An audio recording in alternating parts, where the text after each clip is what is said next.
Vamos a pasar al primer bloque de los dos en los que se ha dividido la jornada, y en este primer bloque tenemos a representantes del máximo nivel de las plataformas de mercado organizado que tenemos en el mercado ibérico.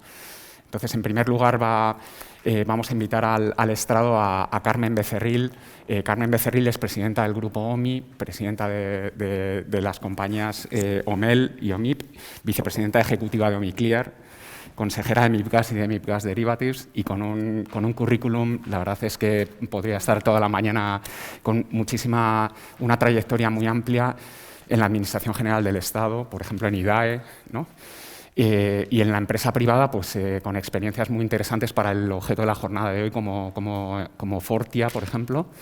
Y además, pues eres presidenta de la Asociación Española de Mujeres en la Energía. Y nada, pues un placer tenerte aquí, Carmen, y escuchamos con atención tu presentación. Muchas gracias. Muchas gracias. Perdón, sí. Pues muchas gracias al EBE y a la Consejería de Desarrollo Económico, Sostenibilidad y Medio Ambiente del Gobierno vasco, que ha tomado la iniciativa de darnos esta oportunidad de estar hoy aquí con todos los que presencialmente han acudido a la sala y también con todos los que en este momento pueden estar conectados a través del streaming.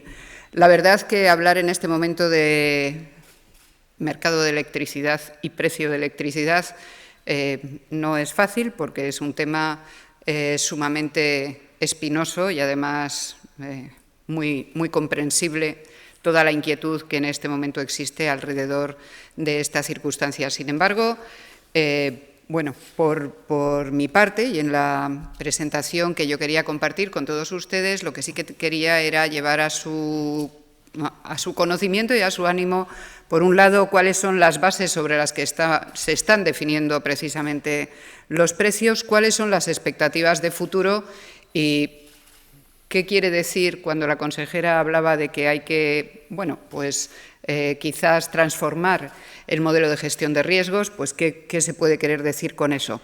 En un momento tan traumático como este, que hay que reconocerlo, pues no es el momento más sencillo para abordar determinado tipo de cambios, pero que sin embargo creo que es muy importante que se queden en la mente de todos como oportunidad a la cual hay que ver cómo se hace frente.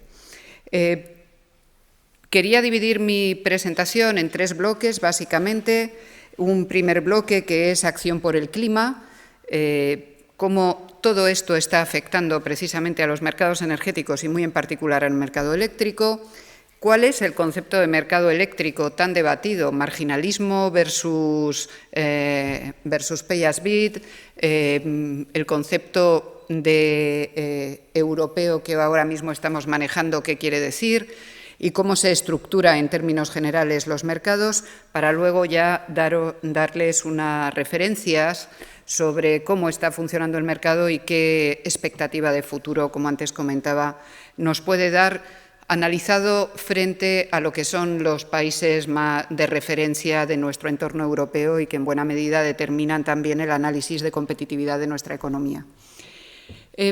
Acción por el clima. La verdad que, bueno, pues todos tenemos la referencia del Acuerdo de París del año 2015.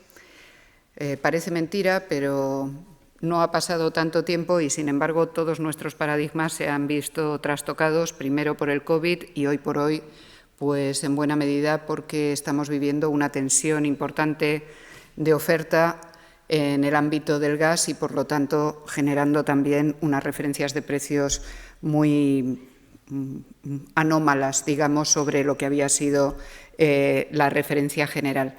Pero, en todo caso, lo que sí que es de verdad es que el último acuerdo de carácter global que se ha llegado a adoptar enfocado a la lucha contra el cambio climático, de donde salen pues casi fenómenos sociológicos como el de Greta Thunberg, y que lleva el debate del cambio climático a convertirse en un aspecto que está presente en la sociedad, es ese Acuerdo de París.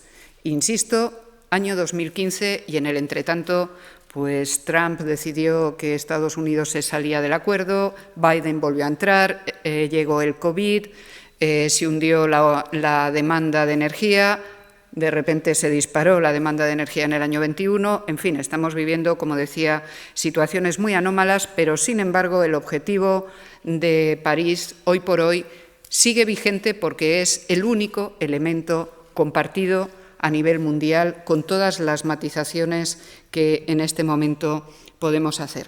Y si hay algo que ha sido inequívoco, ha sido la postura europea en relación con estos aspectos de lucha contra el cambio climático, tomando un liderazgo a nivel mundial que nos llevó primero a que la actual presidenta de la Unión Europea, cuando toma posesión, plantea que su política prioritaria es el Green Deal y plantea unos objetivos muy ambiciosos sobre cómo llegar o cómo llevar Europa hacia una descarbonización. Y en medio de la pandemia y ante la necesidad de plantearse cómo Europa puede salir de la pandemia, se hace un planteamiento en el cual ese Green Deal original se pretende que sea todavía mucho más ambicioso. Y aparece el Fit for 55, que aparece ahí referenciado como que el objetivo pasa de ser de una reducción del 40% de las emisiones en Europa a un 55% de las emisiones. Ahí aparecen reflejados lo que eran los objetivos del Green Deal en materia de eficiencia energética y en materia de energías renovables, aun cuando no de forma oficial. Solo se referencia el 55% de reducción de emisiones, pero se habla también de un incremento de las energías renovables hasta que puedan suponer un 40% de la energía final y un 36% en materia de eficiencia energética.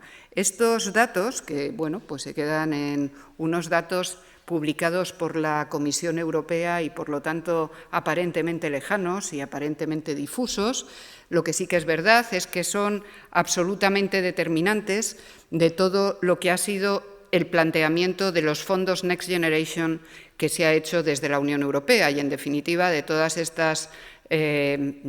estos programas, los PERTES de los que estamos oyendo hablar, que sectorialmente están enfocados precisamente a intentar ver cómo se produce una reactivación económica, pero siempre dentro de dos vectores esenciales. Un vector es la descarbonización, otro la digitalización. Y se exige que al menos el 30% de los fondos estén enfocados a esa descarbonización, en sentido amplio.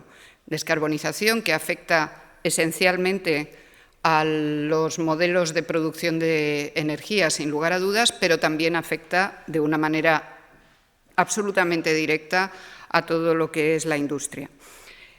Hoy por hoy, la expectativa de un país como España, donde la previsión de entrada de fondos pues ya se hizo efectiva en el año 2021 y en este año 2022 tiene que tener además una plasmación económica muy importante, debería llevarnos a tangibilizar precisamente esos objetivos a los que antes me refería como las prioridades marcadas por la Unión Europea.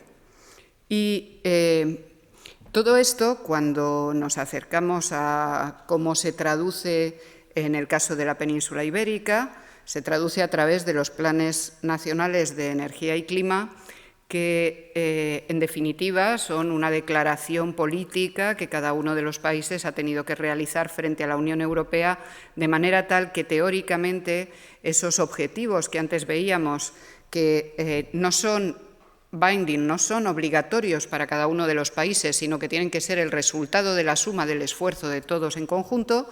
Unos, digamos, concentrarán más esfuerzo en el ámbito de las renovables, otros concentrarán más esfuerzo en el ámbito de la descarbonización, en fin, se repartirá cada uno de los vectores para ver cómo se llega a alcanzar el objetivo, y estos son los objetivos que se definieron por parte de España y Portugal para cada uno de los elementos que exigía la Unión Europea.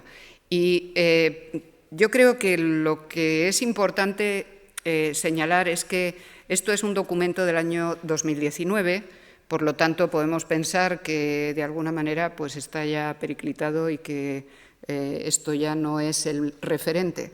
Pues todo lo contrario, hoy por hoy esto sigue siendo el referente.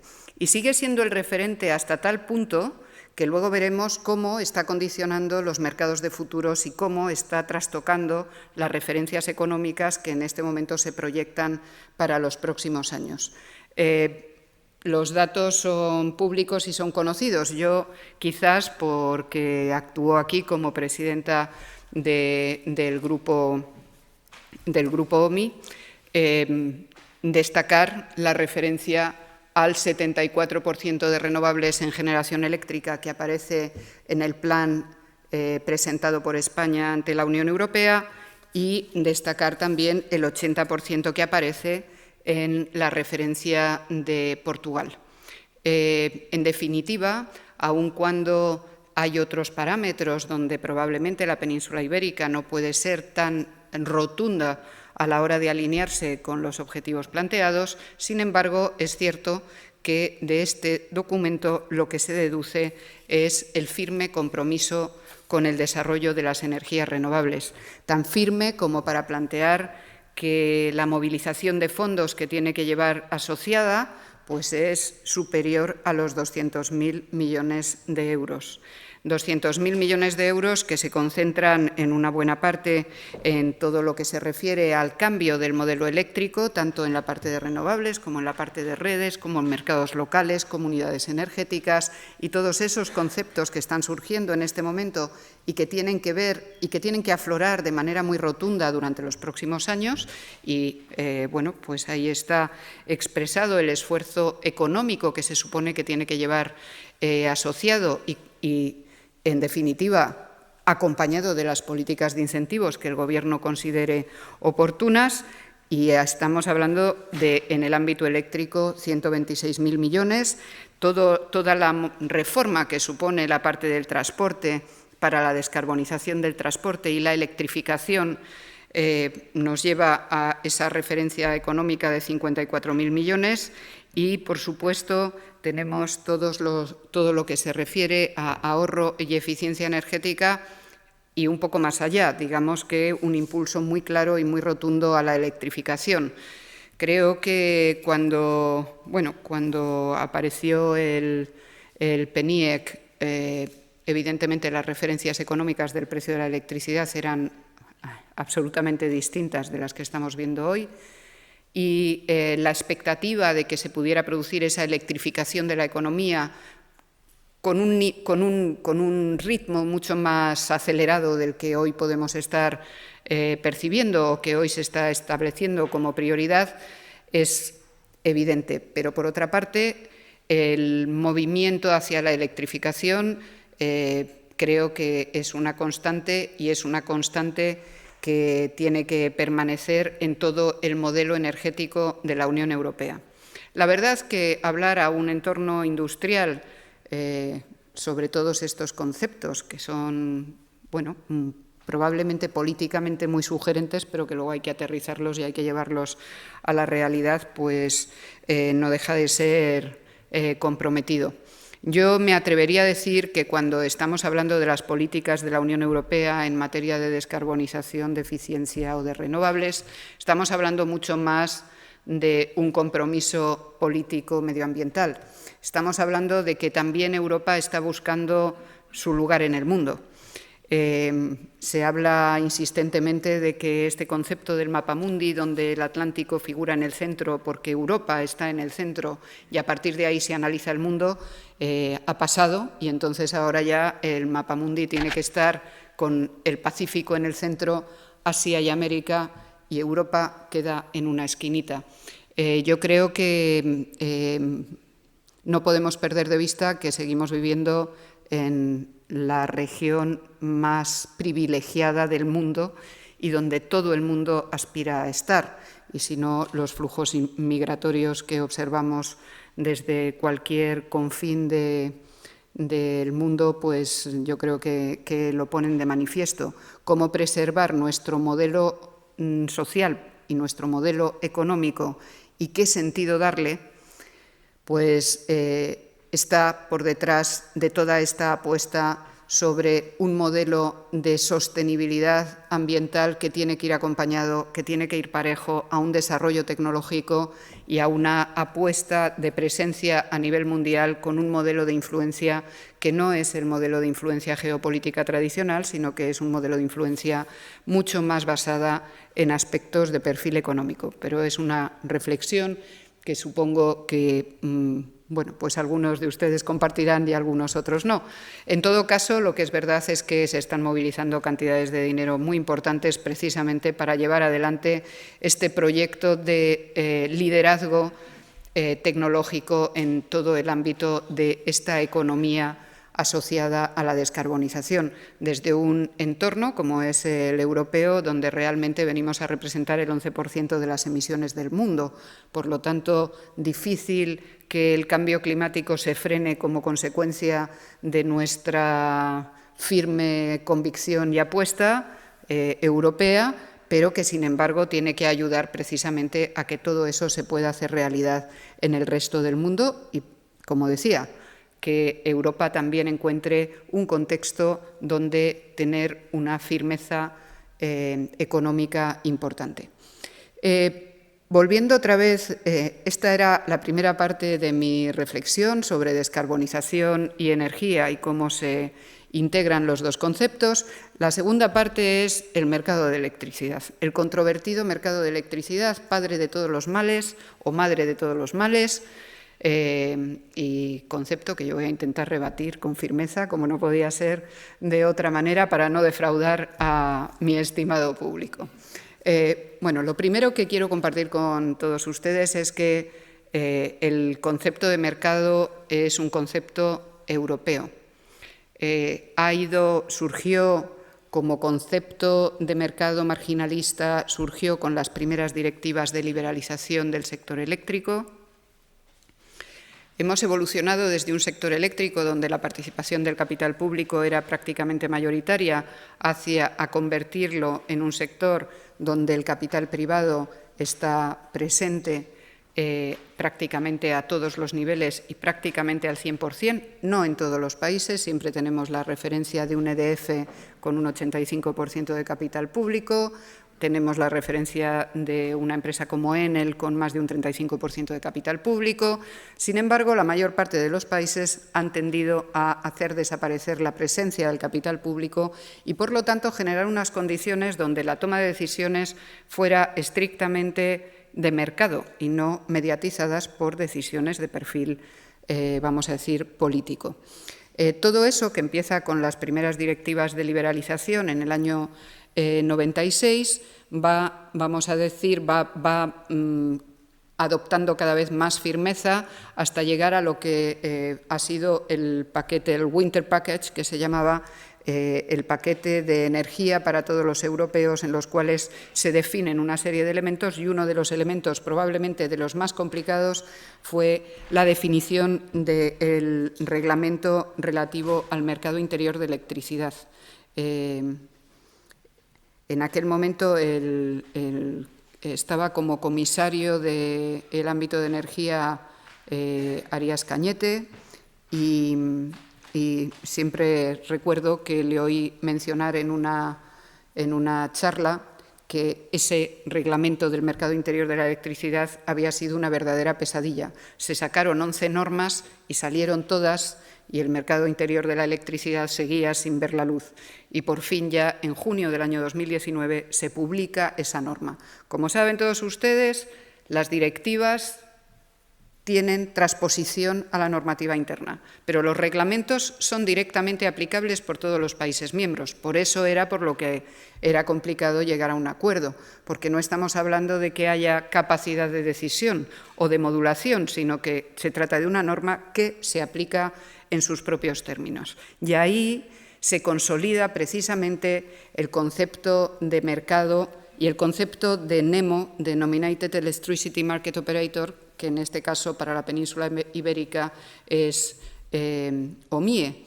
En definitiva, un operador del mercado que asegura el alineamiento europeo de todo el concepto de mercado que estamos manejando.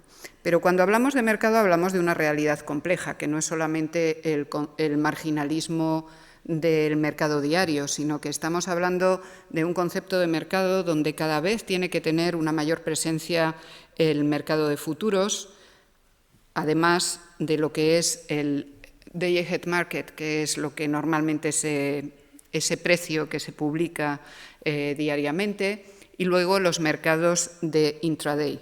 Al final el mercado intraday no deja de ser un mercado que intenta adaptarse a los requerimientos de los consumidores.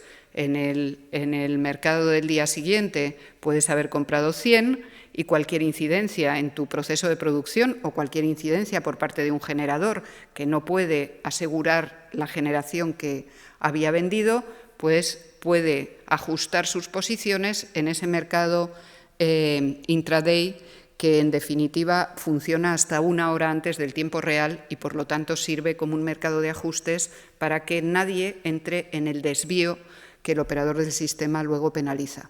Por lo tanto, vemos aquí 3 segmentos de mercado: el mercado de futuros, el mercado del día siguiente, que es el gran mercado que se celebra todos los días a las 12 de la mañana, y el intraday, que se está celebrando de forma constante hasta 1 hora antes del tiempo real. ¿Qué es el mercado de futuros, ese mercado a largo plazo? Pues en definitiva, el mercado de futuros de electricidad es en definitiva un mercado financiero de commodities, que en este caso el subyacente es eléctrico. La verdad que la percepción es que en términos generales cuesta un poco aproximarse al mercado de futuros, sobre todo cuando el problema individual es ¿cómo hago el abastecimiento de energía eléctrica? Pues el abastecimiento de energía eléctrica lo hago pues hablando con una de las utilities que me vienen a ver de forma insistente a ver cómo concretamos el precio para este año y para el que viene. Bueno, yo creo que un primer mensaje que tenemos que asumir con toda esta historia de la descarbonización a la que antes me he referido, con todo este reflejo que ahora acabaremos de ver sobre lo que es el mercado de futuros y el mercado diario, la primera reflexión que tenemos que asumir es que, por definición, un mercado con una carga de renovables donde se pretende que incluso el 74% tenga este perfil, va a ser un mercado volátil, porque hay mucho sol o no, hay mucho viento o no. Tienen que entrar determinadas centrales complementarias, como pueden ser los ciclos combinados de gas o como pueden ser las baterías el día que empiecen a tener viabilidad económica y presencia real en todo el sistema eléctrico, o no. Por lo tanto, la volatilidad va a ser una de las características de los mercados a futuro. Quiere decir que gestionar el riesgo de suministro de energía eléctrica tiene que sofisticarse necesariamente y tiene que ir a tener coberturas de futuro. Cada cual puede tener su propia estrategia y no hay una estrategia infalible, ni muchísimo menos. Lo que es verdad es que cuando el input energía eléctrica es un input importante en un proceso de producción, saber cuánto te va a costar al año que viene la energía, pues es un dato bastante significativo, porque te puede determinar cuáles son tus ofertas de futuro, cuáles son todos los elementos de análisis que tienes que poner en la mesa para saber cuánto va a costarte tu producto. Yo creo que progresivamente la cobertura de los precios de la electricidad pues tiene que ser una estrategia cada vez más presente, bien directamente hecha por los grandes consumidores o bien hecha a través de un comercializador, pero donde el comercializador no tiene por qué tomar las decisiones, tiene que convertirse en un asesor, en buena medida pues en un consultor de alguna manera, porque la decisión de cómo se cubre el suministro energético debería, con asesoramiento, ser tomada por cada uno. Cada entidad tiene sus propias políticas. Yo pues he tenido responsabilidades en una empresa de generación como Acciona Energía, de la que fui presidenta varios años, y he tenido responsabilidades en una comercializadora como Fortia, para grandes consumidores de electricidad durante algunos años. En ambas posiciones, la cobertura de riesgo era un análisis que hacíamos cuidadosamente y que cada vez se va convirtiendo en algo mucho más firme.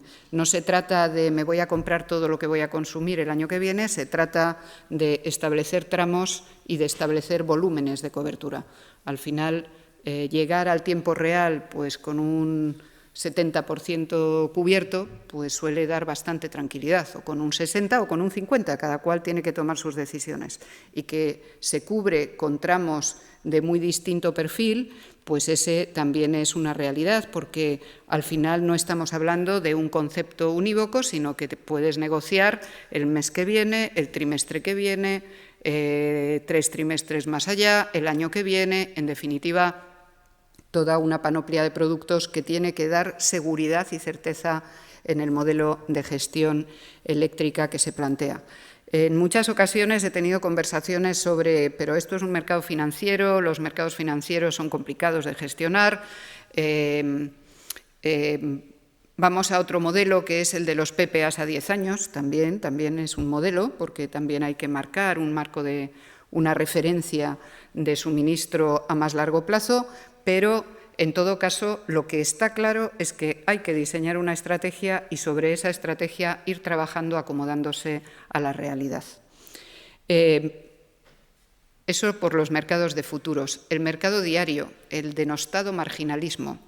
Bueno, el marginalismo realmente es, en fin, es como funcionan todos los mercados. A nadie se le pregunta cuánto te costó producir, sino que viendo cuál es el contexto de competencia aparece un precio de referencia. Siempre se habla del marginalismo, pero del marginalismo cuando hablamos de electricidad, porque es muy llamativo el que todas las mañanas aparezca un precio eléctrico que sobresalta y que lamentablemente pues en los últimos 6 meses incluso aparece en el telediario todos los días, que nos dice hoy ha subido un 10%, hoy ha bajado un 4%, que es una referencia además un poco extraña, porque es precio de megavatio hora en un mercado mayorista. Hombre, pues la media de las familias españolas consumen 4 megavatios hora al año. Si tienes que calcular cuánto corresponde al día concreto, pues probablemente estás deformando mucho la referencia, ¿no? Pero es verdad que cuando estamos hablando con industrias y con empresas en las cuales el precio de la electricidad influye de forma rotunda, pues ese dato también tiene que estar presente. Como decía, al final el concepto marginalista no deja de ser dónde se cruza la oferta y la demanda. Entra toda la oferta y sobre la previsión de la curva de carga, de la demanda que va a haber, se fija el precio. Se fija el precio en este momento en 24 tramos correspondientes a cada una de las horas del día. En este momento, el proyecto europeo que está en la mesa es evolucionar en los próximos, probablemente a partir del año 2024, a un mercado cuarto horario, que quiere decir que vamos a poner un precio para cada 15 minutos y además lo vamos a poner a nivel europeo. Cada uno de los mercados, evidentemente, utiliza su propia generación, la propia oferta, tiene su curva de carga en cuanto a cuál va a ser la demanda y fija su precio, tomando en consideración también los intercambios que hay en las interconexiones internacionales.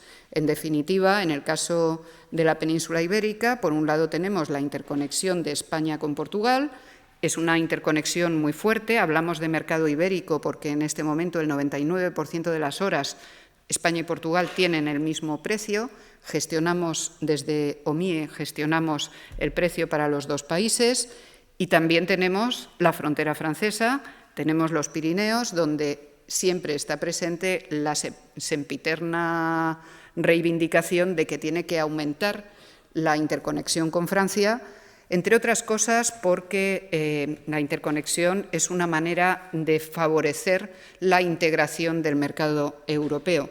Porque lo que es cierto es que desde el punto de vista de metodología de mercado, propiamente dicha, pues la metodología de mercado está unificada. El mercado interior europeo es una realidad desde un punto de vista virtual. Virtual digo porque compartimos el mismo algoritmo, porque el modelo de cálculo es el mismo.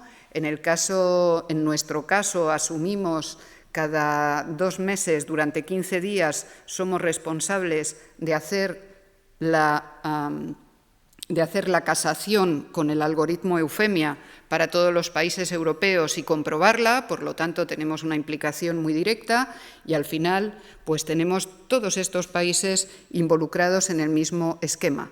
Lo que pasa es que por mucho que compartamos el modelo y por muchos ordenadores que se pongan en conexión para asegurar una suerte de blockchain de precio de la electricidad, si no hay un soporte físico de redes eléctricas en el Pirineo, pues nuestra posibilidad de encuentro con los precios centroeuropeos es relativamente limitada. Y además del mercado diario, tenemos, como antes decía, el mercado intradiario. Y el mercado intradiario también es un mercado internacional. Además,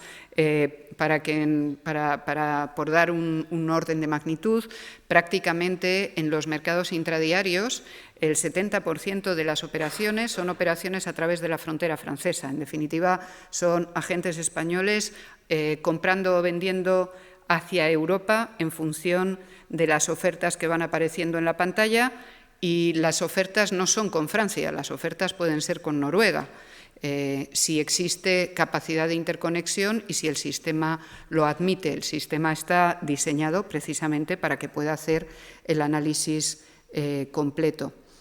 Y de las musas al teatro, de todas estas musas de los reglamentos comunitarios, ¿a qué está pasando?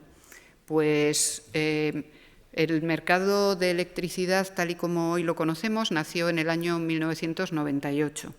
El precio de las commodities a los que va referenciado el precio eléctrico, pues ha sufrido muchas variaciones. Las variaciones rara vez están vinculadas a lo que puede ser estrictamente evolución económica e inflación. Deflactar o no tiene mayor sentido. Lo que tiene sentido es cuál es la situación en cada momento de producción de determinados de los fundamentales del sistema.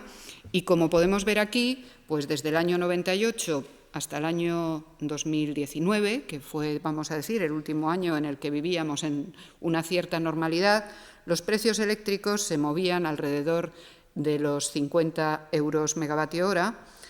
Tuvimos un pequeño susto, quien lo pillara, de ver un precio de 71 euros megavatio hora en España en el año 2006, 73, perdón, en enero del año 2006, y en el caso de Portugal pues vimos un precio de 76,55 en noviembre del 2008. Y eran situaciones muy tensas donde estábamos todos muy impresionados.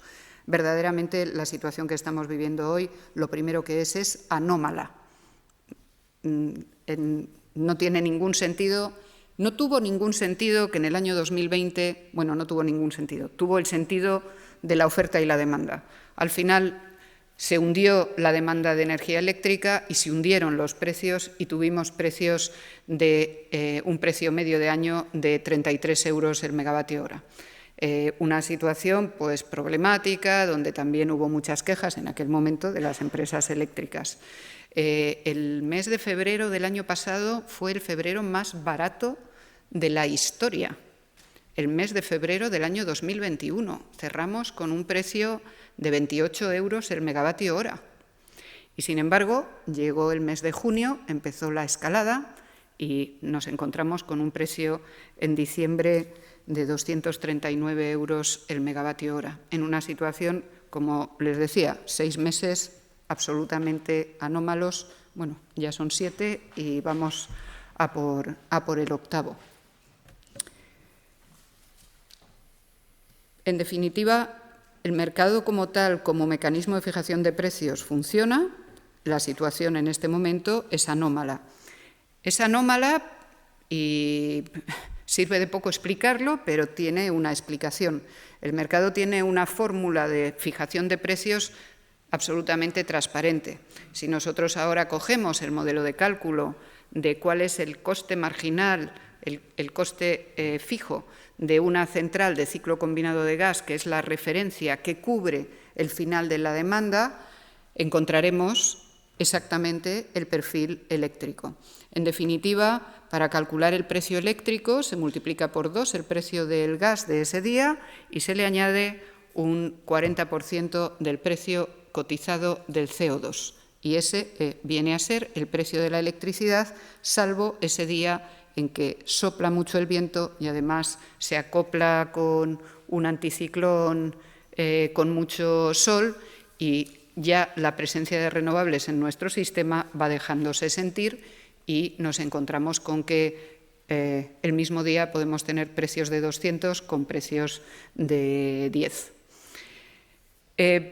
Pero la realidad, como vemos aquí, es que el precio de la electricidad ha ido pues siguiendo, el precio de la electricidad del mercado diario, que es el verde, pues ha ido siguiendo prácticamente de manera matemática el perfil de la evolución del precio del gas natural, y con una cierta subida en los últimos momentos como consecuencia de la subida del precio del CO2, que ha llegado a alcanzar los 96 euros por tonelada. Pero déjenme dar un mensaje positivo dentro de todo el drama que en este momento estamos viviendo. Les decía al principio que el Plan Nacional de Energía y Clima pues estaba definiendo, digamos, un contexto en el cual la apuesta de España era sobre todo una apuesta de desarrollo de renovables hasta llegar al 74% de la energía eléctrica. Y lo mismo en Portugal, que veíamos que se llegaba a un 80% de producción renovable. Los mercados de futuros están recogiendo precisamente esta expectativa, y aquí aparece reflejado el precio de Francia, el precio de Alemania y el precio de España. Y lo que podemos ver es que el spread, la diferencia de precios entre España y Francia y Alemania se va agrandando a medida que avanzamos en la referencia temporal. Esto es lo que nos está enseñando el mercado de futuros en este momento. Cuando hablábamos de adoptar, digamos, decisiones de cobertura, bueno, pues estas son las decisiones de cobertura a las que se tiene que enfrentar alguien que está consumiendo en Francia, alguien que está consumiendo en Alemania y alguien que está consumiendo en España. En definitiva, digamos que por orografía, por ubicación geográfica, en este momento la expectativa de producción de energía eléctrica barata es mucho más certera en España que en cualquier otro país de Europa, y esto es lo que se está reflejando en definitiva en estas referencias. En OMIE también llevamos a cabo las subastas de energías renovables. Tenemos subastados en este momento ya 6.000 megavatios, de los cuales, además, la referencia de precio entrará a ponderar el precio del mercado diario. Y tenemos referencias de precio que oscilan entre los 27 y los 30 euros megavatio hora. Por lo tanto, es cierto que a partir del año 2024 esos 6.000 megavatios van a presionar a la baja el precio de forma significativa, y las renovables, en términos generales, presionan a la baja los precios. Y déjenme explicarles también un poquito por qué se está produciendo, un poquito más por qué se está produciendo esto. Este es el mix de generación de los países, de los países europeos que nos pueden servir de referencia.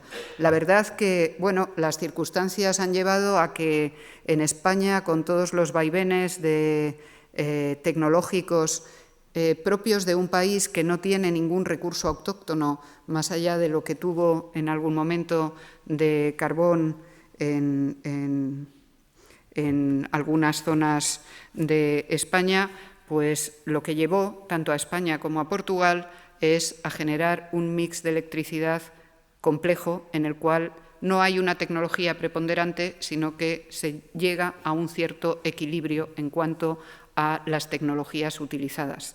Yo, pues llamarles la atención, por ejemplo, sobre un dato que es un tanto chocante y poco conocido. En este momento, el 30% de la energía eléctrica producida en Alemania es lignito, que es el peor de los carbones que existen, y carbón. El 30% de la energía eléctrica. Un 30% de energía eléctrica que tendía a bajar por utilización del gas, pero yo no voy a hablar de Ucrania ni voy a hablar de Nord Stream 2, esto seguro que lo hará Raúl, mi colega de MIPGAS, explicando pues, la situación que estamos viviendo en el mercado del gas. Es evidente, la idea es que probablemente cuando salga el balance de emisiones de Europa del año 2021 habrán crecido, porque incluso en España, que prácticamente había desaparecido la producción con carbón, pues las dos centrales que siguen abiertas están produciendo con las mejores referencias económicas, yo diría que de su historia, por comparación con los ciclos combinados de gas. Vemos ahí también cómo Bélgica y Francia tienen una dependencia muy profunda de la energía nuclear. Se habla mucho de los precios franceses, de la energía nuclear francesa. La semana pasada Francia sacó una nota de prensa indicando que tenía que parar 30 teras más de energía nuclear en el año 22 sobre lo que ya tenía, sobre 200 teras que tenía ya parados, como consecuencia de la revisión tecnológica que tenía que realizar. Es cierto que Macron ha salido, ha propuesto ir más allá con la presencia de la energía nuclear en Francia. En cualquier caso, eso se puede hacer desde una empresa pública. Difícil pensar en cómo desarrollar en Europa un proyecto nuclear en este momento si no es a partir de fondos de perfil público, porque creo que los intereses, las autorizaciones administrativas y los intereses intercalarios de un proyecto que puede tardar 15 o 20 años, pues acaban con cualquier rentabilidad que se pueda perseguir. Y luego vemos también cómo Italia y Gran Bretaña pues están, digamos que absolutamente condicionados por la evolución del mercado del gas, porque ha sido su apuesta más firme, el ir en definitiva a la solución del gas. Está muy vinculado también a que la posibilidad de desarrollo de renovables se condiciona por la densidad de población.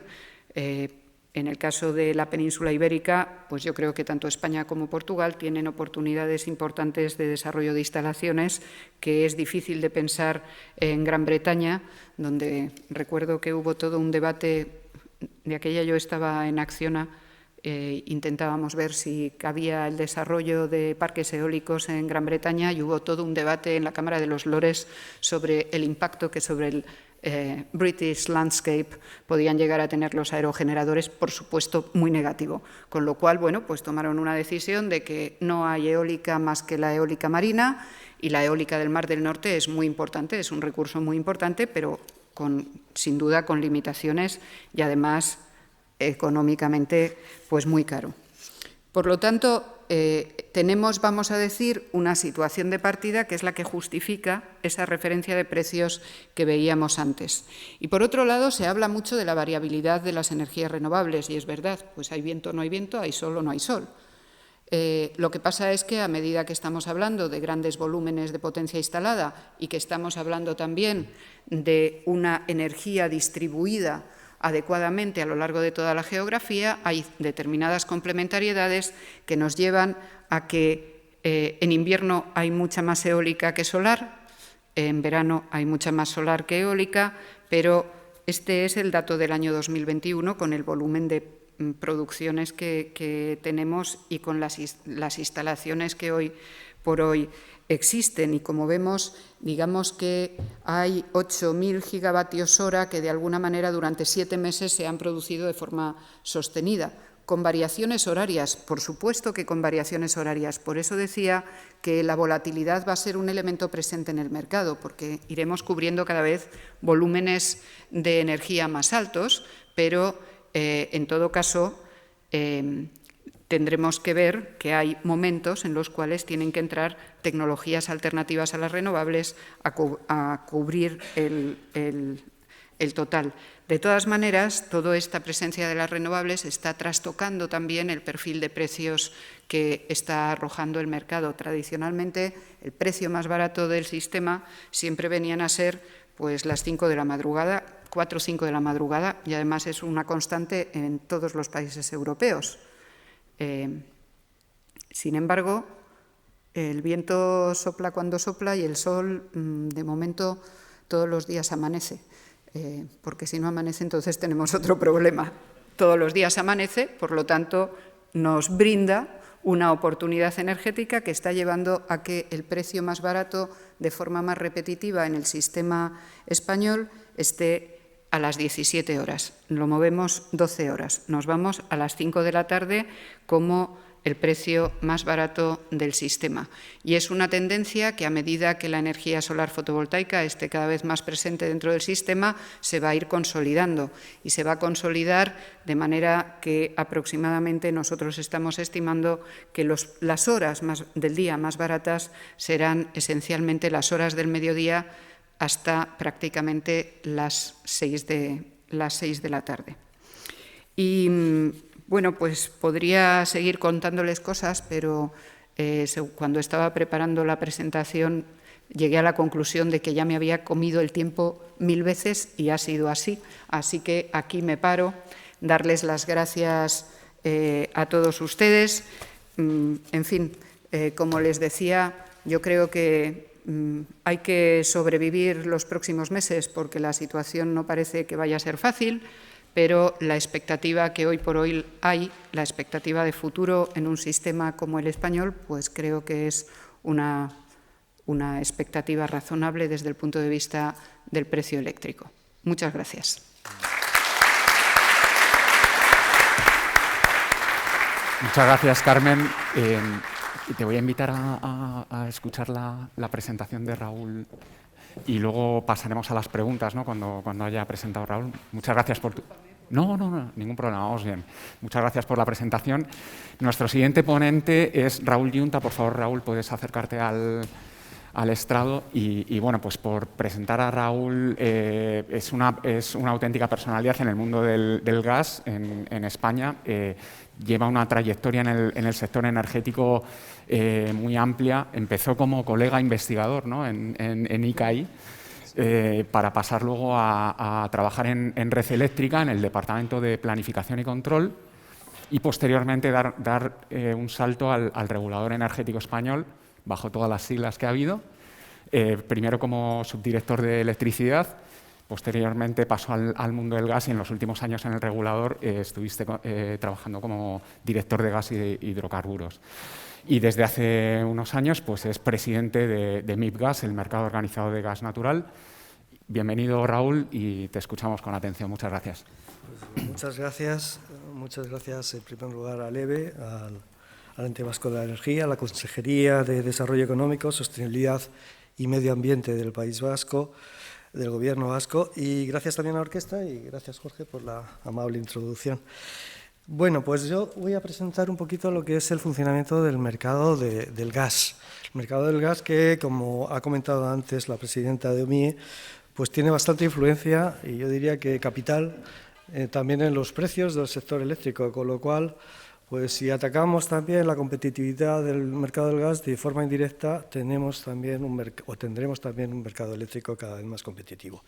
Entonces, aquí no hay recetas mágicas, porque evidentemente nadie tiene la facultad de prever cuáles son los precios del futuro, pero sí que podemos dar información, intentar contar y promover una divulgación del conocimiento, una pedagogía de cómo son los mercados, para que al final cada uno de los usuarios tomen sus decisiones, que serán más o menos arriesgadas, serán más o menos acertadas, pero que en cualquier caso estén basadas en el conocimiento, que es lo que intentaré transmitir a lo largo de esta presentación, que está estructurada en estos 4 puntos. Por un lado, en lo que es la introducción del mercado del gas natural en general, por un segundo punto, que es las opciones de contratación en el mercado organizado, un tercer punto donde pondremos de manifiesto cuáles son los resultados del mercado organizado del gas en España y en Portugal, y un cuarto punto donde al final haremos una transparencia solamente de conclusiones. En definitiva, lo que pretendo aquí es dar a conocer posibilidades, herramientas, cultura en relación al mercado del gas. Algunas de estas es obviamente muy conocida para todos ustedes, pero que en cualquier caso voy a resaltar lo que yo creo que es fundamental y con lo cual nos tendremos que tener siempre en la cabeza. Y es que el mercado del gas se parece al mercado de la electricidad en cuanto a que es un mercado basado en red. ¿Qué quiere decir esto? Pues que la liberalización está basada en el reconocimiento del acceso de terceros a la red y, en consecuencia, del libre uso de la red de transporte y distribución y del pago de unos peajes por ese uso. Hay multitud de comercializadoras que así lo hacen. ¿Bien?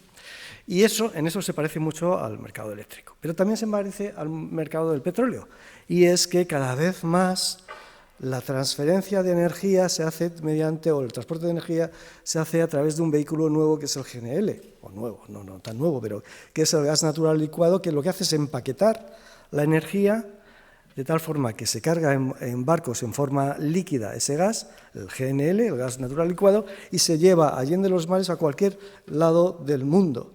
Eso significa que el carácter regional o más local que tiene la red se agranda enormemente en el caso de que tengamos en consideración el GNL. El GNL le da las características de mercado global. Y España es una nación muy relevante desde el punto de vista de la explotación y del aprovechamiento del GNL. Y será más, y desde el punto de vista europeo, esto nos dará todavía más relevancia a la hora de profundizar en el mercado del gas y de la influencia que podremos tener en Europa. Bueno, pues este es un poquito el esquema, en muy grandes rasgos, de lo que es la red de distribución, la red de transporte, de gas en Europa, de cuáles son los aprovisionamientos, de cuáles son las capacidades. Las capacidades están ahí pues esquematizadas en función de trazos de rayas o de flechas, que el grosor significa más o menos cuál es la capacidad, y de cuáles son los principales proveedores a Europa. Y la verdad es que no tenía pensado hablar mucho de Ucrania, porque la verdad es que el tema podemos dar mucho de sí, pero ahora mismo con esta transparencia voy a introducir un poquito cómo está el mercado del gas en este momento en Europa y cómo de tensionado está. En el año 2020, en el año de la pandemia, la demanda bajó a niveles mínimos y había un exceso de oferta con respecto a la demanda. Tuvimos unos precios históricamente bajos, históricamente deprimidos, y también en electricidad, porque lo que pasa en gas pasa también en electricidad. ¿Qué ocurre a finales de 2021 o durante el año 2021? Que la demanda se va recuperando. La pandemia ya deja de ser tan relevante desde el punto de vista de la afección a la demanda se recupera a unos niveles que tampoco son extraordinarios, pero sí que son unos niveles normales para los que hubiera sido si no hubiera existido este hecho, y sin embargo la oferta no le sigue. La oferta no le sigue fundamentalmente desde el punto de vista europeo, porque existen tres grandes proveedores a la Unión Europea en el gas. Por un lado es Rusia, que más o menos nos provee de gas en un 35%, Noruega, que más o menos está en torno al 22%, y Argelia, a pesar que para nosotros es realmente relevante, Argelia, su participación en lo que es la cobertura de la demanda de gas en Europa es bastante inferior, es del orden de un 5%. Y eso está también simplificado o ejemplificado en la gráfica de la derecha, donde vemos cuáles las diferentes aportaciones de cada uno de los inputs de gas a Europa. Y luego está el GNL. El GNL cada vez es más relevante, y ahí tenemos los diferentes orígenes del gas de GNL que importamos. Y de hecho lo que está pasando ahora mismo es que Estados Unidos está siendo el mayor exportador de GNL ahora mismo del mundo. Ha sobrepasado a Qatar, que es otro de los grandes actores del GNL, y ha suplido de alguna manera el déficit de gas que está llegando desde Rusia. Gazprom es la compañía monopolística de exportación del gas ruso, y no quiero decir que no cumpla con sus requisitos contractuales, que los cumple, como igual que Argelia. La verdad es que tengo que decir, en el gas, los contratos de aprovisionamiento, sobre todo los mayoristas, los contratos de largo plazo, se están cumpliendo. ¿Qué ocurre o qué ha ocurrido durante los últimos meses? Pues que Rusia ha dejado, Gazprom, mejor dicho, Gazprom ha dejado de poner ofertas adicionales a las que cubren sus contratos de largo plazo. Hay un sistema que se llama el ESP, el Electronic Sales Platform, en el cual pone su oferta de gas de más corto plazo a disposición del resto de los usuarios. Y en ese sistema pues no ha aparecido gas, no ha aparecido oferta de gas adicional. Eso significa que el gas procedente de Rusia ha bajado enormemente. Y esto en el año pasado, a principios del año pasado, pues pensábamos o podíamos pensar que podría tener una mayor influencia decisiones del tipo de negocio, del business, que a lo mejor otro tipo de consideraciones geopolíticas o geoestratégicas. Hoy en día a nadie se nos escapa el estado del conflicto actual entre Ucrania y Rusia, que también de alguna manera ha tenido su influencia en la disponibilidad de gas ruso a Europa. Y se ha hecho famoso el mundo de la energía, y en particular un gasoducto que es el Nord Stream 2, que es un gasoducto que va por el mar Báltico, pues directamente desde Rusia, por aquí, hasta Alemania. Ese gasoducto, que es el Nord Stream 2, ya se ha construido. Son dos tubos, y que están depositados en el mar Báltico, y están pues incluso presurizados y dispuestos a funcionar. ¿Qué ocurre? Pues que ahora mismo la autorización de ese gasoducto, que en principio debería de seguir las pautas establecidas por la legislación europea de la directiva del gas, que es una directiva semejante a la directiva eléctrica, pues está bloqueado. Está bloqueado obviamente porque si hay un conflicto bélico o un conflicto como el que está apareciendo entre Rusia y Ucrania, pues la Unión Europea se posiciona, obviamente, pues una posición de fuerza ante el reconocimiento de ese gasoducto. Y de hecho, pues ayer mismo salían las noticias que ese gasoducto Nord Stream 2 se va a posponer por ahora indefinidamente su aprobación. La aprobación estaba sujeta a todas las technicalities legislativas que lleva la Unión Europea de aplicación de su legislación, en particular de la conformación de un Independent System Operator para este gasoducto, que garantizara, por así decirlo, el acceso de terceros al mismo. Pero es un gasoducto brutal, porque es un gasoducto de 55 BCM, que da pues mucho más de toda España y Portugal. O sea, toda España cabe en ese gasoducto desde el punto de vista de la demanda.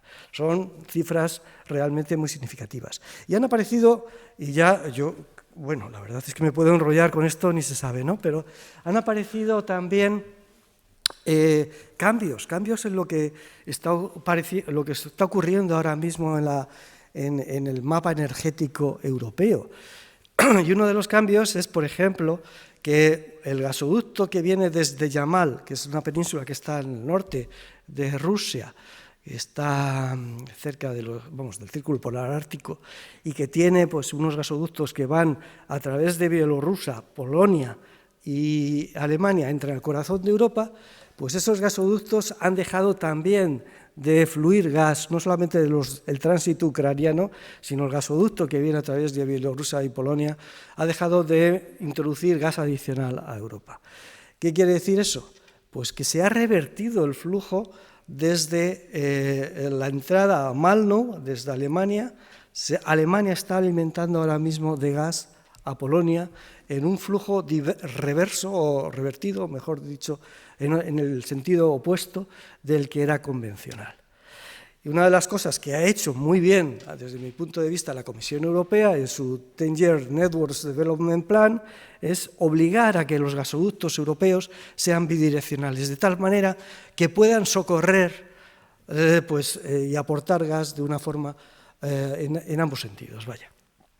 Y bueno, pues desde luego también podríamos hablar bastante de otras aportaciones, como son los gasoductos que vienen desde el Magreb. Argelia tiene 2 gasoductos que entran en España, uno a través de Tarifa, que es el que tiene el tránsito por Marruecos, y otros directamente a Almería, que es el gasoducto de Medgas. Pues bueno, el gasoducto que viene por Marruecos pues ha interrumpido su flujo. Una vez que se han respetado los contratos de largo plazo, y esto es importante, estos contratos se cumplieron o caducaron en noviembre del año pasado, y por cuestiones también de animadversiones de los gobiernos, probablemente argelino y marroquí, pues ese gasoducto pues no ha visto su continuidad de flujo mantenida hacia Europa a través de España. Medgas se ha reforzado, pero aún así la capacidad de refuerzo de Medgas no llega, pues, por supuesto, a suplir lo que es el déficit de gas que viene a través de Marruecos. En fin, no me entretengo más porque la verdad es que todo esto de la cuestión geopolítica y de su influencia en el mercado del gas es un hecho. Y la verdad es que estamos afectados y profundamente por todo lo que es estos conflictos y por esta situación de abastecimiento. Hay una ventaja que tenemos, y una ventaja muy relevante desde el punto de vista de la situación de la península ibérica, y es la gran capacidad de GNL, la gran capacidad que tenemos en la red de transporte de gasoductos española. Y eso ya se está poniendo en valor, de hecho. Bien,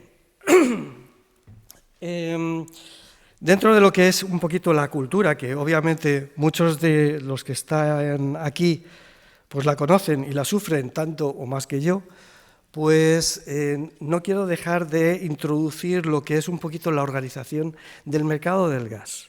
El mercado del gas pues tiene 3 componentes. Una componente de una contratación bilateral pura, que es la que está aquí reflejada en la parte de la izquierda, que es simplemente un acuerdo entre 2 partes, donde un comprador se pone de acuerdo con un vendedor, establece unas condiciones de garantía, de suministro, de precio y de duración.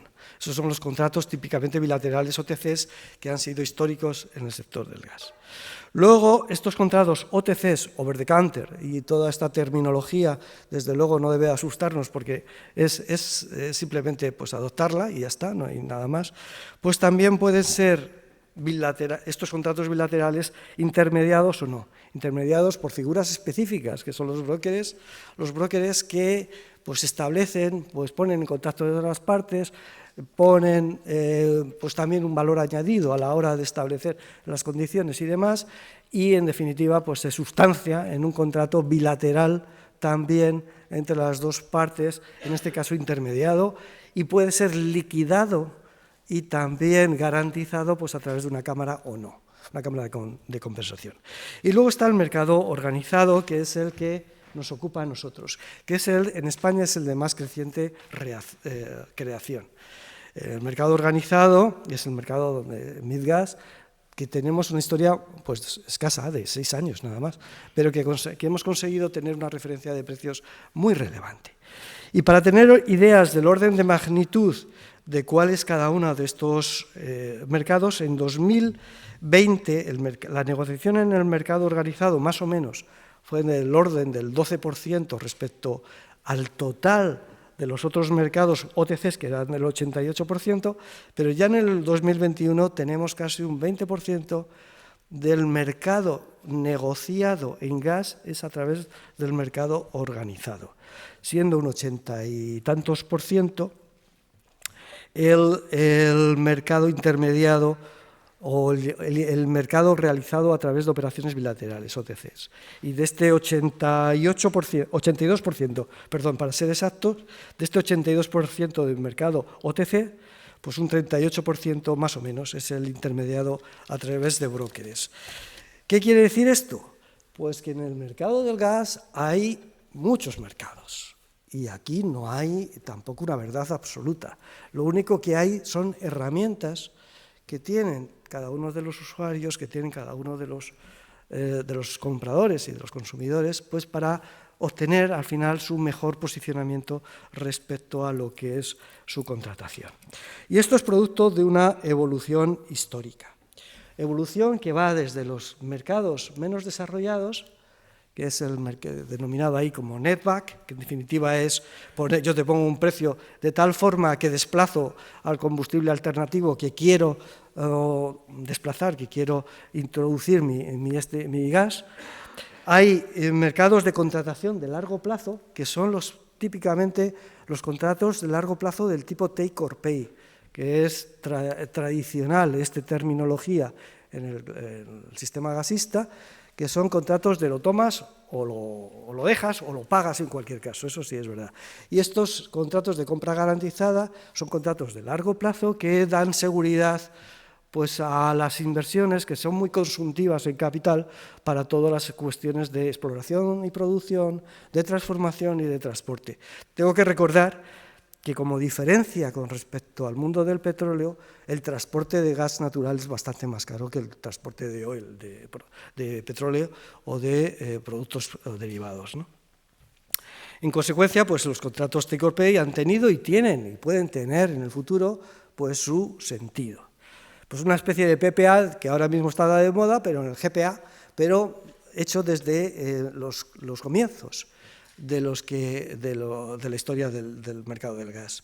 Luego están los mercados OTCs, los mercados spot y forward, que son las contrataciones bilaterales de las cuales hablaba anteriormente. Son transacciones entre partes, compradores y vendedores, ya digo, intermediadas o no, con características diferenciadas. Luego, dentro de lo que es la progresión y sobre todo desde el punto de vista de lo que es la transparencia, la competitividad de los mercados, pues llegamos a un punto intermedio que es el punto de plataformas de balance. ¿Qué es esto? Pues dentro de lo que es la directiva y, ojo, de los reglamentos de gas que son de aplicación directa, pues está el reglamento de balance. El reglamento de balance es una cosa conceptualmente muy sencilla en el mundo del gas. Y es que yo tengo que meter, yo que soy un importador de gas, el mismo gas a nivel diario que retiro o que vendo a otros usuarios. Existe un balance diario. ¿Por qué? Pues porque no es desde el punto de vista de sistemas tan rígido como el sector eléctrico, donde el equilibrio entre la oferta y la demanda tiene que ser instantáneo. En el gas como hay almacenamiento y hay gas en las tuberías, está el line pack que se denomina, pues yo puedo retirar gas, lo único que pasa es que baja la presión, pero aquello sigue funcionando. ¿Qué quiere decir eso? Pues que puedo retirar gas sin problema, sin haber metido gas en el sistema, pues con un margen de un día, típicamente, ¿no? Ese es el balance diario. En definitiva, la circular de balance. Lo que hizo el reglamento de balance, lo que dice es que todo usuario del sistema gasista tiene que meter el mismo gas que retira, o que consume o que vende a terceros. Y eso se hace a través de, esa es una plataforma de balance. Plataforma de balance que sirve a su vez para asegurar el sistema, de tal forma que cuando falta de gas, pues por ejemplo, porque hace mucho frío, y los proveedores, los comercializadores no han introducido gas suficiente al sistema, pero los consumidores retiran mucho gas, pues ahí falta. Entonces va el gestor técnico del sistema, Enagas, que tiene la responsabilidad de la gestión técnica del sistema, a comprar gas en nombre del sistema, de la seguridad de suministro, a esta plataforma de balance. Y ese es el germen, en definitiva, de Midgas. Ese es el germen de todas o de la mayor parte de las plataformas de balance y las plataformas de mercado que existen en Europa, porque el funcionamiento es el mismo en todos los demás hubs europeos. Hubs es otra palabrija donde pues lo podemos traducir como centro de comercio o como queramos. Mercado organizado. Mercado, pues aquí es una evolución de esta plataforma de balance donde ya se produce, se listan más productos, se dan más posibilidades, más abanico de posibilidades a los usuarios, tanto compradores como vendedores, pues a intercambiar su gas, a establecer en definitiva sus transacciones o las transferencias de titularidad de gas, si queremos ser terminológicamente más correctos. Y luego están los mercados de futuros, los swaps y demás, que también no solamente dan señales de corto plazo, sino también dan señales de los precios de gas a más largo plazo. Y antes pues las hemos visto, pues Carmen nos ha presentado los futuros del sector eléctrico, ¿no? Pues también en el sector del gas. Aquí, en el sector del gas, lo que hay es la confluencia de todos estos mercados. En ninguno de ellos es mandatorio, en ninguno de ellos hay que participar, es voluntario. Cada uno lo utiliza en función de lo que necesita o de lo que puede querer. Y esto obedece a lo que es el modelo europeo del mercado del gas, el Gas Target Model, que en definitiva se basa en unos puntos gordos, que son los hubs, que son en los que existe una zona de balance, donde hay un equilibrio de entradas y salidas y entre los cuales se pueden establecer transferencias de titularidad de gas de un hub a otro. Hay un gas-to-gas competition, un hub-to-hub transfer, en fin, todas palabras que podamos poner de manifiesto. Pero, y esto es relevante, esto es relevante aquí, sobre todo desde el punto de vista terminológico, pues para los que estén menos habituados a lo que es la terminología europea, pues estos puntos gordos, estos hubs, en definitiva, estos sistemas de transporte, pues tienen nombre. En el Reino Unido se llaman, que fue el pionero, se llaman NBP, que es el National Balancing Point. En Holanda ese es el TTF, que es el Title Transfer Facilities. Y en España, pues es el PVB. Aquí, de hecho, en Alemania está mal, porque antes, esto está un poco obsoleto, porque Alemania tenía dos zonas de balance, la zona de NCG y Gaspool, y ahora han unificado toda Alemania en una única zona de balance con un hub que se llama THE, como el artículo en inglés, el D, que significa, el acrónimo es el de European o the Hub of Europe. Han puesto un acrónimo como muy evidentemente protagonista y en definitiva pues han hecho que toda la zona de Alemania pues se pueda transaccionar el gas libremente en un punto virtual. Y esto es importante, porque ¿qué ocurría cuando había dos zonas? Y en Francia las tenía. Pues tenía restricciones físicas de red que le imposibilitaban tener el mismo precio en ambas zonas. Entonces, los transportistas franceses, igual que los transportistas alemanes, han conseguido acuerdos de operación para hacer efectivo que las restricciones de red no impongan una diferenciación de precios en el punto gordo, que es Alemania, que es el hub alemán, o el hub francés, que es el PEG, que es el que está por ahí también puesto, que es el punto de exchange of gas. En definitiva, pues esto ha conformado una serie de mercados donde, ya digo, se puede comerciar gas libremente en el mercado sin preocupación de dónde está el gas posicionado.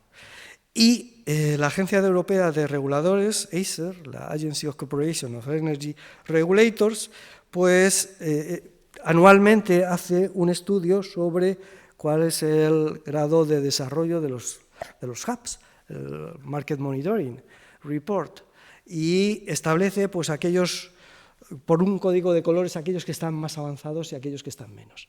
Y ya España, ya nuestro PVB, que es el punto virtual de balance español, pues ya figura como un hub avanzado. Eso quiere decir que la liquidez va posicionándose y cada vez va incrementándose de una forma más significativa. Aquí no está puesto en esta tabla, tendría que haber modificado el hub portugués, que se llama VTP, Virtual Trading Point, pero que es en definitiva también pues el punto gordo, como me gusta normalmente y coloquialmente llamarlo, donde se intercambia gas en Portugal. Y si vemos cuál es el grado de liquidez de estos mercados, de estos hubs, aquí tenemos en la figura de arriba cuáles son los volúmenes comercializados en la Unión Europea y en el Reino Unido de 2018 a 2020. Y España, pues está ahí resaltado, es el PVB, el punto virtual de balance.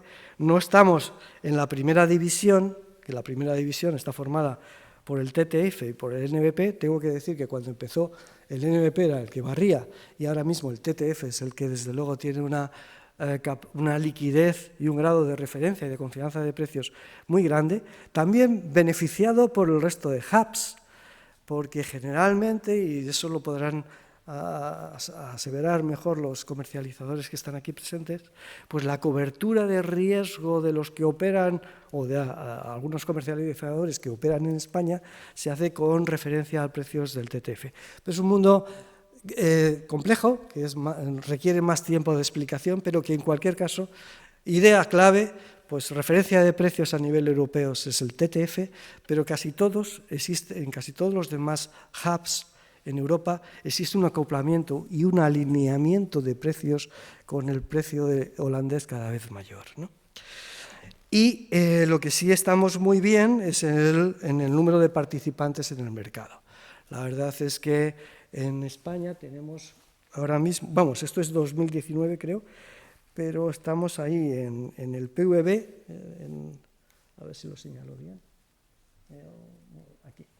Pues tenemos un número de participantes suficiente y la verdad es que en este sentido pues es gratificante el ver que somos útiles también a lo que son los agentes del mercado.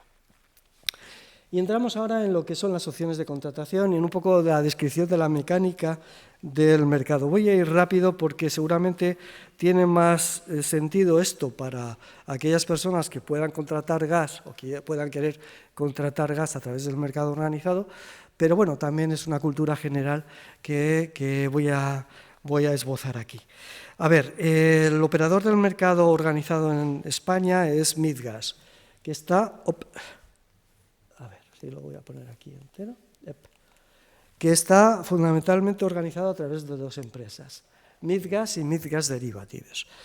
En todo caso, Midgas para gente de fuera. Lo que pasa es que desde el punto de vista jurídico y legislativo hemos tenido que separar en dos empresas, lo que es la plataforma de balance, en el sentido literal del reglamento europeo, que es una plataforma donde está Midgas, donde está retribuida provisionalmente mediante una retribución regulada que establece el Ministerio, no cobramos fees en consecuencia por el hecho de usar esa plataforma, y la plataforma de más largo plazo, que es la de Midgas Derivatives, que no se retribuye regulatoriamente, no tiene una retribución reconocida y vamos a riesgo y en consecuencia pues imputamos fees por el uso de nuestros servicios. En definitiva, eso son cuestiones más bien domésticas, pero que lo que quiero llegar a decir es que en Midgas se pueden comerciar tanto productos spot como productos de largo plazo. En PVB, que es el punto virtual de balance que corresponde a la red de transporte y distribución del sistema gasista español. Y hay unas novedades que hemos introducido concretamente el año pasado. El año pasado, en marzo de 2021, pues comenzamos a negociar también en el punto virtual de transporte portugués, en el VTP. O sea que el mercado organizado en Portugal tiene un año de vida escaso.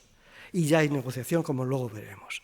Y luego, también desde el punto de vista de primicia, si me atrevo modestamente, la verdad es que no pretendo aquí pues ser orgulloso ni muchísimamente, pero modestamente sí que hemos logrado, desde el punto de vista español, pues una aproximación única a nivel mundial, y es hacer un exchange.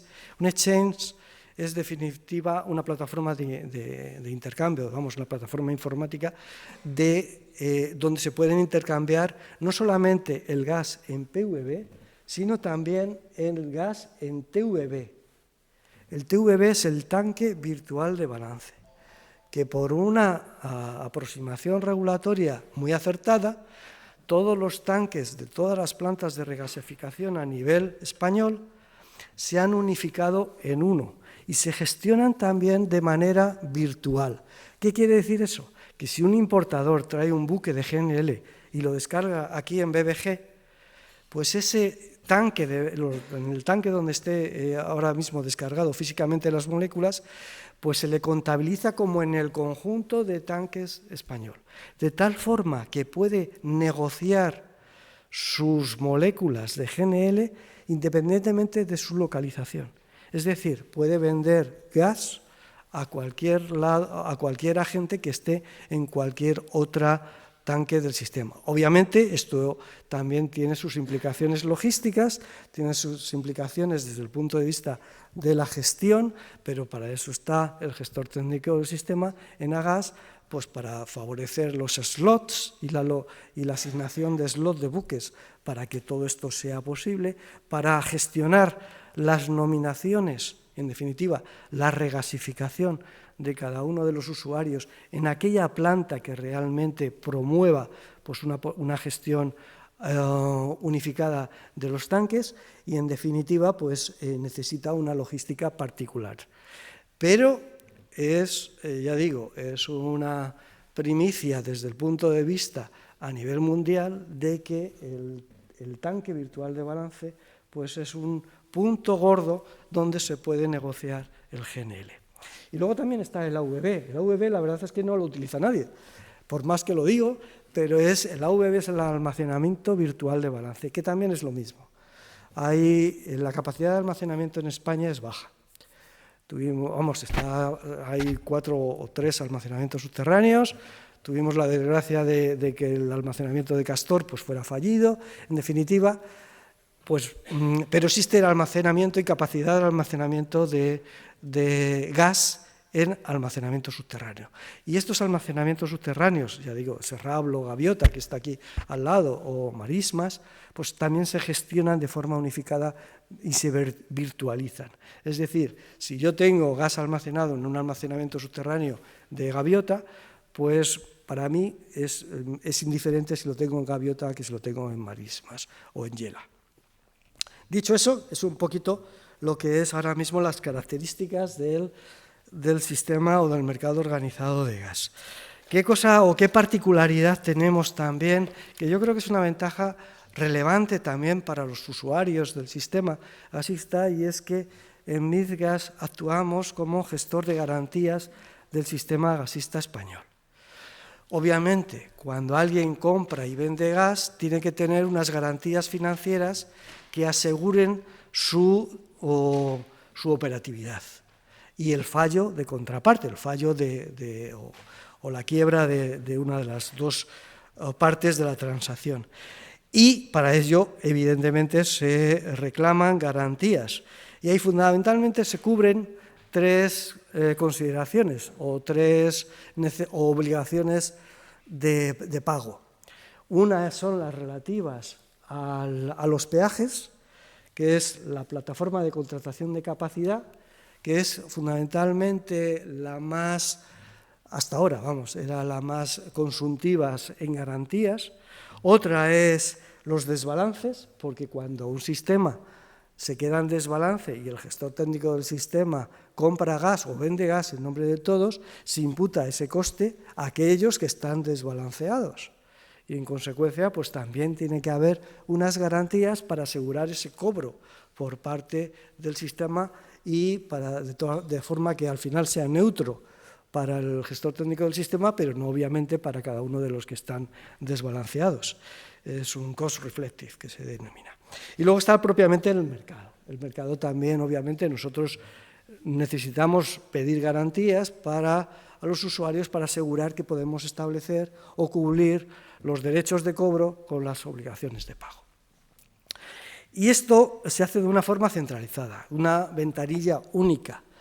Y, en definitiva, significa que cada uno tiene una bolsa de garantías y lo va poniendo en cada una de estas bolsas en función de sus necesidades. Eso abarata el coste de las garantías y, en consecuencia, es una disminución de la barrera de entrada y un favorecimiento de la competencia en el sector del gas.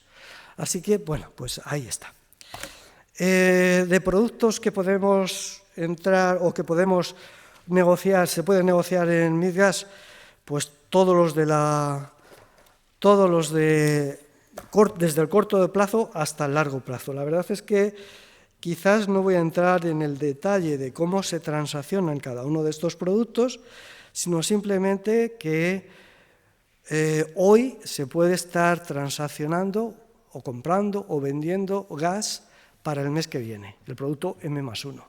Si hoy compro gas a 78 € para el mes de marzo, significa que, y compro 10 megavatios, que cada uno de los días del mes de marzo voy a tener 10 megavatios en mi balance a 78 € el megavatio hora, que es el precio de ayer, si no me equivoco. En consecuencia, pues bueno, pues es una forma de también comprar gas a futuro a un determinado precio que está ahí y que se casa hoy y con el cual se va a liquidar. Y esto es fundamentalmente lo que quería poner de manifiesto en esa transparencia. ¿Cómo se materializa esa liquidación o ese mercado a través de nuestro exchange, que es, ya digo, que es simplemente la plataforma informática? Pues se hace con una subasta de apertura en PVB, punto virtual de balance, en el sistema de transporte, donde para cada uno de los productos hay una hora donde se aceptan todas las ofertas de compra y de venta y se casan, posteriormente cuando llega a las 9:30. Y un sistema de continuo, de casación, que es un mercado pues como la bolsa, luego lo veremos. Y también para el GNL, para el TVB, el tanque virtual de balance, y para los almacenamientos subterráneos, hay una subasta de apertura y una negociación en continuo. Subasta de apertura, que lo mismo que en el PVB, dura 1 hora y que empieza 1 hora más tarde. Y para el fin de semana solamente se negocian productos spot e intradiarios porque realmente productos de más largo plazo la liquidez en el fin de semana cae enormemente y no tiene interés generalmente a los usuarios negociar productos de más largo plazo que el intradía o el day ahead en los fines de semana. Hay que tener en cuenta que la negociación del intradía significa que yo compro gas para lo que me queda del día de gas, de tal forma que es una forma fácil de equilibrar. Si yo soy un comercializador o un consumidor, pues mi entrada tiene igual que ser a mi salida y es una forma fácil de equilibrar y de que no me penalicen por desbalances al final del día, ¿vale? Muy rápido, ¿no? ¿Ya? Vale. La subasta se casa al marginal, es el producto de la curva, el corte de la curva de oferta y demanda, y en consecuencia no me entretengo más. El mercado continuo es muy sencillo.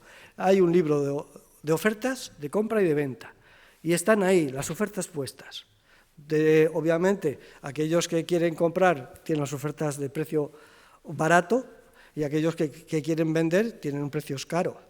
Con lo cual, pues uno que quiere comprar gas, pues sabe cuáles son las ofertas más competitivas y puede atacar a la oferta de venta más competitiva o viceversa. Y es tan sencillo como eso. La plataforma informática tiene esta guisa. Aquí están mostradas solamente las ofertas más competitivas de compra y de venta, el bid y el ask, y las cantidades a los precios. Es un mercado anónimo. Nadie sabe con quién está transaccionando el gas. De tal manera que cualquiera que ataque una de esas ofertas que están en pantalla del producto del day ahead, month ahead o year ahead, pues no sabe con quién está intercambiando su gas, porque aquí la contraparte somos nosotros. Nosotros somos la parte vendedora del comprador y la parte compradora del vendedor.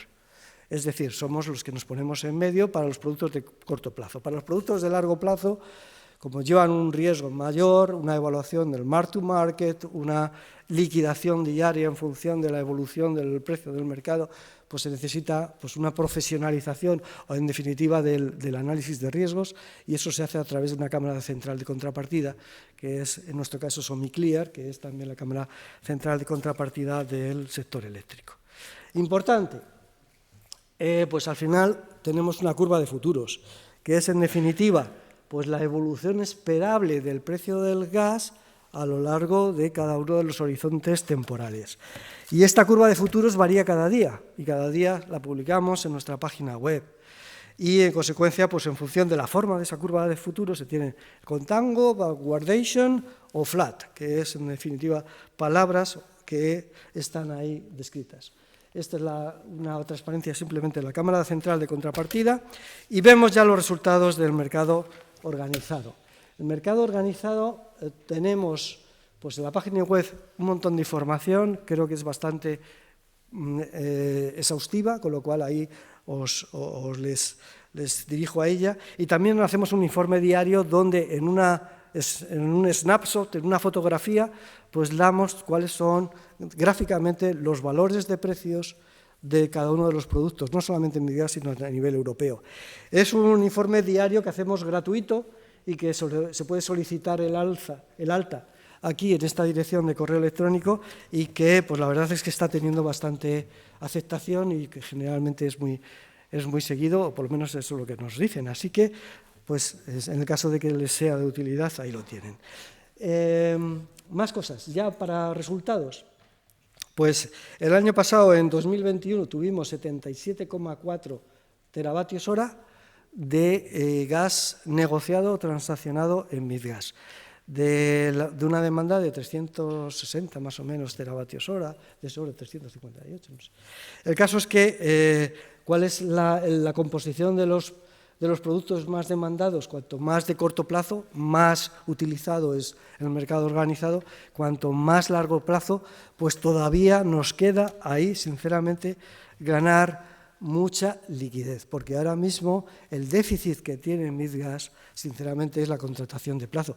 Pero afortunadamente tenemos market makers, y ASPO es el market maker nuestro de la contratación del PVB de largo plazo, y le agradecemos públicamente por la aportación que siempre ha tenido a la hora también de proponer ofertas simultáneas de compra y venta, que es lo que hace un creador de mercado, en este libro de ofertas que he dicho antes del mercado a plazo.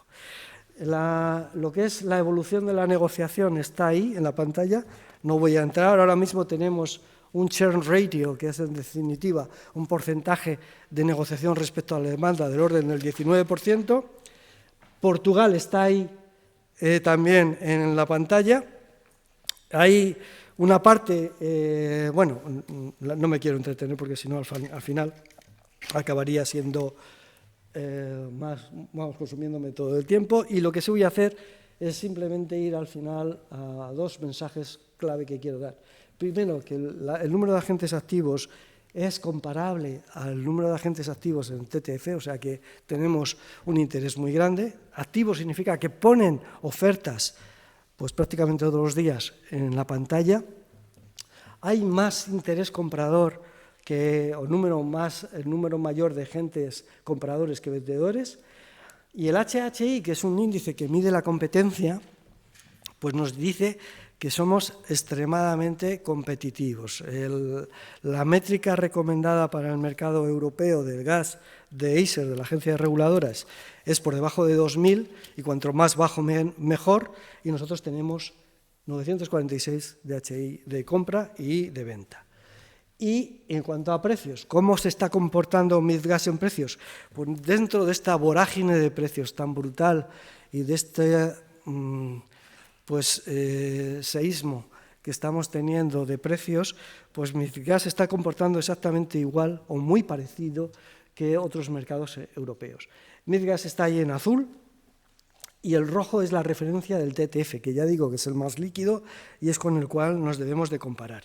Y si hacemos el zoom del mes de enero, pues el rojo y el azul prácticamente son coincidentes. El PSV, que es el italiano, es más caro en enero, pero el nivel de correlación, el nivel de confluencia de precios de MIDGAS con respecto al TTF es muy, muy significativo. No solamente para el producto D+1, sino para el producto M+1, el month ahead. El nivel de confluencia de precios es muy relevante. ¿Qué quiero decir esto? Que antes de que existiera el mercado organizado, los precios eran mucho más opacos. Y siempre tendríamos que tener una referencia externa para saber cuál es el precio aquí interna. Y esto afortunadamente ya lo hemos superado. Ya tenemos un precio de referencia en España, con gas físico que se entrega en España y que es en definitiva tanto negociado en MIDGAS como en MIDGAS Derivatives, con productos de entrega física, productos de entrega no financieros, con lo cual no estamos en MiFID II, con lo cual, pues en definitiva el riesgo es, en definitiva es más fácil de operar. El flujo entre las interconexiones tampoco voy a detenerme. Volatilidades. Pues tenemos, si hay algo una palabra ahora mismo que define el sistema gasista español y el europeo, es el grado de volatilidad, es brutal. La variabilidad es muy grande, pero tengo que decir que el grado de variabilidad de precios del mercado en MIDGAS comparado con el TTF holandés es totalmente semejante. Es más, en algunos casos tenemos unas variabilidades menores que en el caso holandés. Y esto es un poquito lo que quería transmitir. Quizás ya como última pincelada, aquí está otro hub que no aparece en Europa, que es el hub americano, que es el Henry Hub, que si veis cuál es la evolución de precios en Europa, pues está totalmente ajeno a esa evolución de precios. Eso hace que el gas comprado a precio de Henry Hub en Estados Unidos sea extremadamente competitivo en el mercado europeo y, en consecuencia, eso hace que a gran cantidad de buques de Estados Unidos, todos los que caben, en definitiva, estén llegando a Europa. Y ya unas conclusiones finales, y es pues que el mercado del gas abarca desde el largo plazo hasta el corto plazo. Obviamente cada vez se ha ido más complicando, más que en el mercado de gas hay tantos precios como transacciones. Tengan en cuenta que cada vez que se ataca un precio en el libro de oferta de compra o de venta, se casa a ese precio, es un mercado continuo. Y ese precio es el precio resultante de un contrato, de una transacción y es efectivo. Entonces, hay tantos precios como transacciones. Esto es una herramienta más. No quiere decir que sea una herramienta única, pero sí que da una visibilidad de precios muy relevante y una transparencia y un anonimato a la hora de la compra o de venta de gas que en muchos casos es muy deseado. En todo caso, ya acabo, este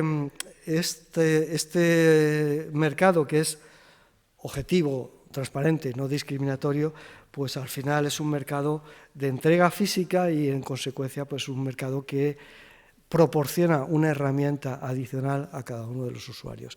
No evita que cuando el gas está caro esté caro, pero sí permite pues contratar gas a largo plazo, a corto plazo, a contratar diferentes cantidades de gas y en definitiva pues a ser uno al final pues a tener el producto de sus propias decisiones, ya sean acertadas o ya sean erróneas.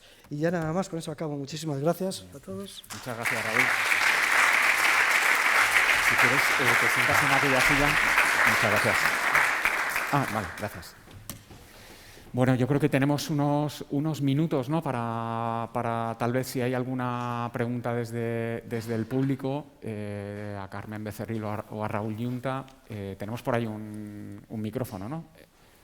No sé, ¿alguien tiene alguna pregunta que trasladar a nuestros ponentes? ¿Alguna duda?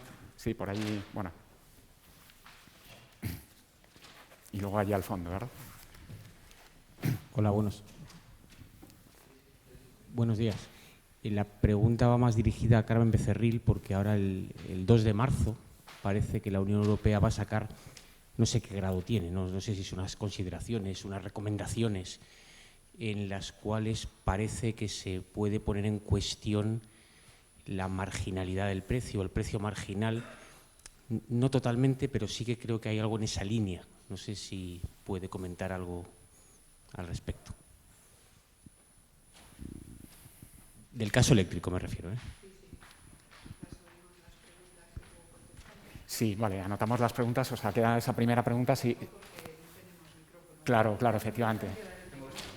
Ah, bueno, tenemos aquí uno. Disculpa, Carmen.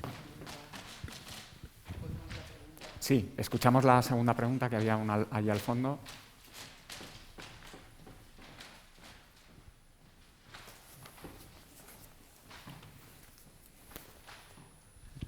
Sí, hola, buenos días. Mi pregunta va para Raúl. Me gustaría conocer cuál es, dentro del mercado de futuros del gas, me gustaría conocer cuál es el plazo máximo que existe en el mercado de futuros en el que realmente hay liquidez para poder comprar ese gas y cuál es la cantidad mínima que se puede contratar. Así como en el mercado MIP es un megavatio hora la cantidad mínima, pues a ver si existe ese concepto. Muchas gracias.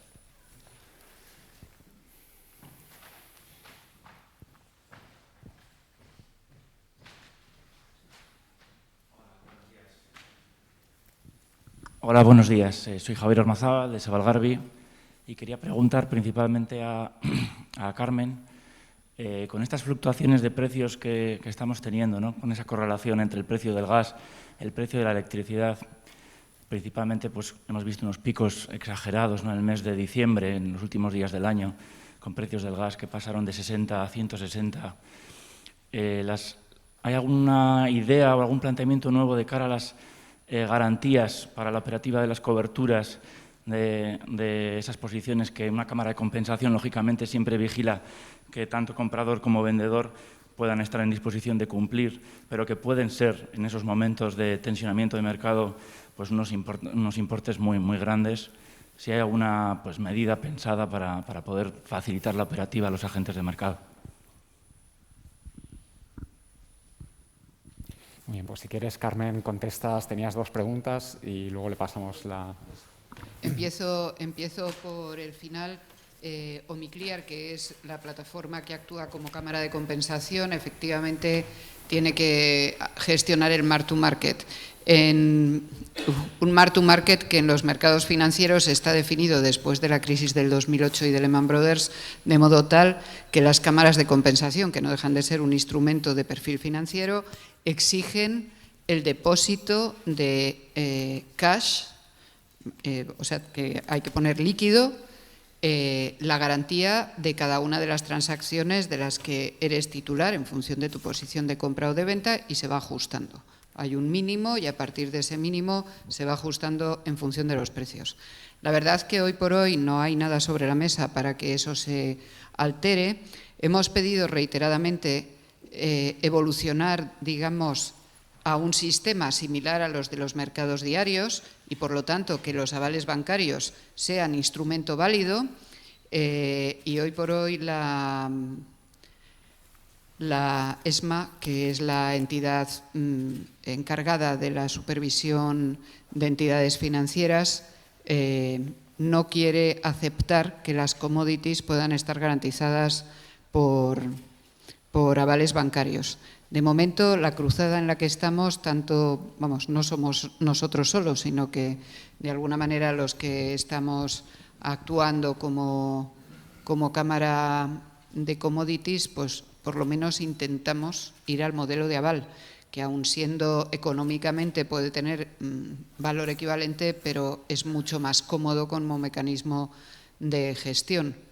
La verdad es que hay una resistencia importante, sinceramente, que difícil de entender en un contexto como el que estamos viviendo. Pero ahí estamos, en esa pelea.